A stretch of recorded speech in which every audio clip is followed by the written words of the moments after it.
Halo teman-teman semuanya, jumpa lagi di channel YouTube kesayangan kalian semua, ilmuwan muda. Channel yang inspiratif dan tentunya edukatif. Pada video kali ini guys, kita kembali lagi akan melanjutkan video terkait bedah skripsi jurusan sosiologi. Khususnya di video ini adalah bab 3-nya, bab metodologi penelitian. Jadi buat kalian yang belum nonton video bab 1 dan bab 2-nya, tonton dulu agar nyambung di video pembahasan kali ini. Oke, langsung saja saksikan yang satu ini, cekidot.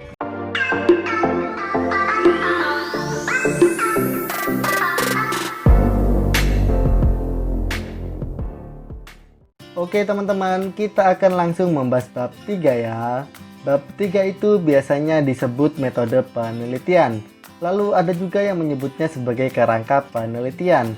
Kali ini deskripsi ini bab 3-nya disebut dengan metode penelitian. Oke, apa saja isi dari bab 3 ini? Yang pertama ada bagian 3.1 yaitu pendekatan penelitian. Lalu 3.2 jenis penelitian, 3.3 lokasi penelitian, 3.4 sumber data, 3.5 teknik penentuan subjek, 3.6 teknik pengumpulan data, kemudian 3.7 teknik analisa data, dan yang ke 3.8 ada uji validitas data. Selanjutnya akan kita bahas satu persatu. Yang pertama 3.1 pendekatan penelitian. Penelitian ini menggunakan pendekatan dengan pendekatan penelitian kualitatif.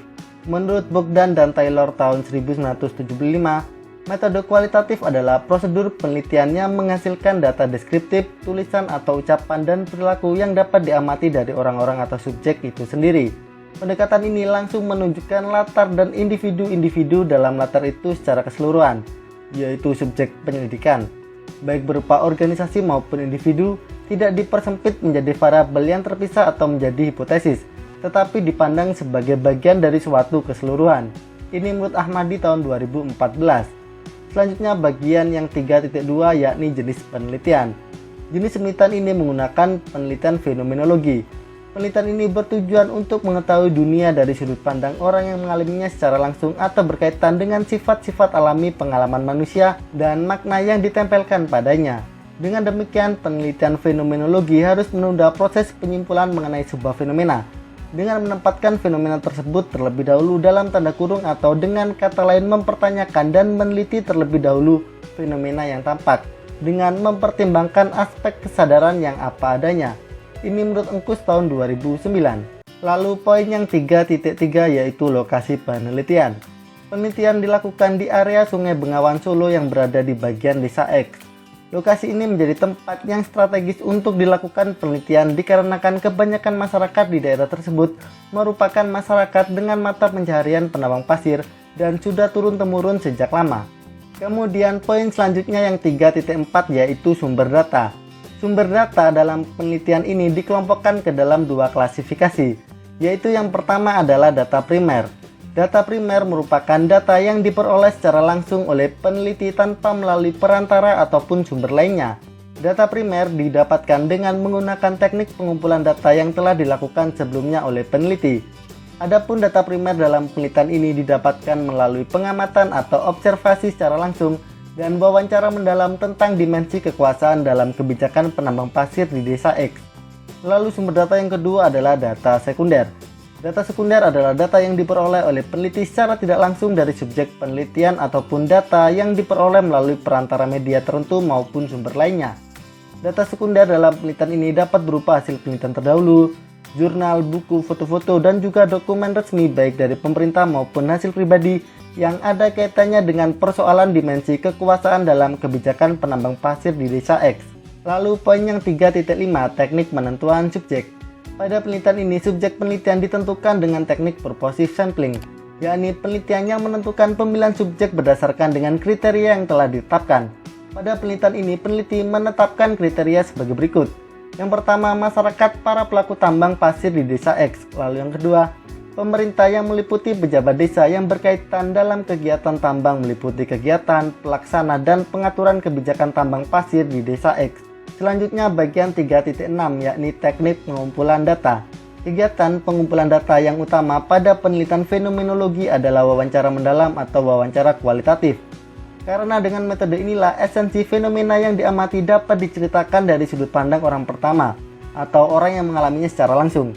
Dengan demikian, ketika observasi subjek penelitian sangat berguna bagi penelitian kualitatif yang lain. Boleh jadi bagi fenomenologi, wawancara lebih penting daripada observasi subjek penelitian. Ini menurut Engkus tahun 2009. Wawancara pada penelitian fenomenologi biasanya dilakukan secara informal, interaktif atau percakapan, dan melalui pertanyaan dan jawaban yang terbuka. Wawancara mengalir sesuai dengan respon atau jawaban subjek penelitian. Hal yang terpenting adalah dapat menggali semua data yang dicari. Ini menurut Engkus tahun 2009. Kemudian poin selanjutnya yang 3.7, teknik analisa data. Analisa data merupakan proses pencarian dan penyusunan data secara sistematis terhadap transkrip wawancara, catatan lapang, dan bahan-bahan yang telah dihimpun untuk meningkatkan pemahaman tentang data yang ditemukan untuk dilaporkan. Berikut adalah pemikiran Creswell tentang analisa data penelitian fenomenologi. Ini dalam Engkus tahun 2009.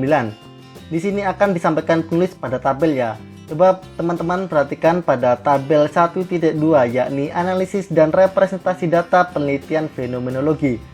Di situ analisis dan representasi datanya adalah pengolahan data. Pada penelitian fenomenologi membuat dan mengorganisasikan data. Kemudian analisa terkait menggambarkan dan mengingat data.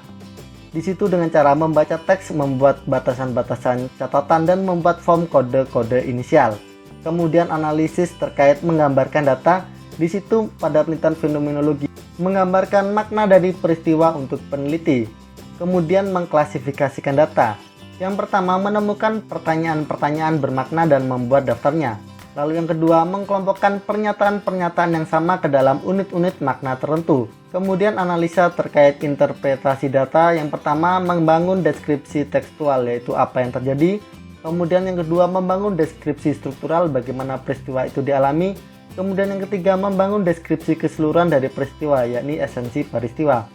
Kemudian analisa terkait visualisasi dan presentasi data, yakni dengan cara narasi esensi peristiwa dilengkapi dengan tabel pernyataan dan unit-unit makna. Lalu poin 3.8 yaitu uji validitas data. Pembuktian uji validitas data penelitian ini ditentukan oleh kredibilitas penemuan dan interpretasinya dengan mengupayakan temuan dan penafsiran yang dilakukan sesuai dengan kondisi yang senyatanya dan disetujui oleh subjek penelitian. Kondisi di atas dapat dipenuhi memperpanjang observasi, pengamatan yang terus-menerus, triangulasi, membicarakan hasil temuan dengan orang lain, dan menggunakan bahasa referensi.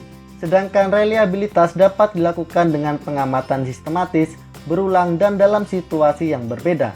Bagaimana guys? Bagaimana teman-teman semuanya? Itu tadi adalah video terkait bab 3 bab metodologi penelitian jurusan sosiologi. Bagaimana? Cukup mudah untuk dipahami kan? Apabila ada yang ingin ditanyakan atau ada yang kurang jelas, jangan sungkan-sungkan langsung saja tanyakan di kolom komentar di bawah ini. Dan apabila menurutmu video ini bermanfaat, jangan lupa untuk like, komen, dan share video ini ke teman-teman kalian semuanya. Oke, cukup sekian dari Ayem. Salam dari kami, salam ilmuwan muda. Bye-bye.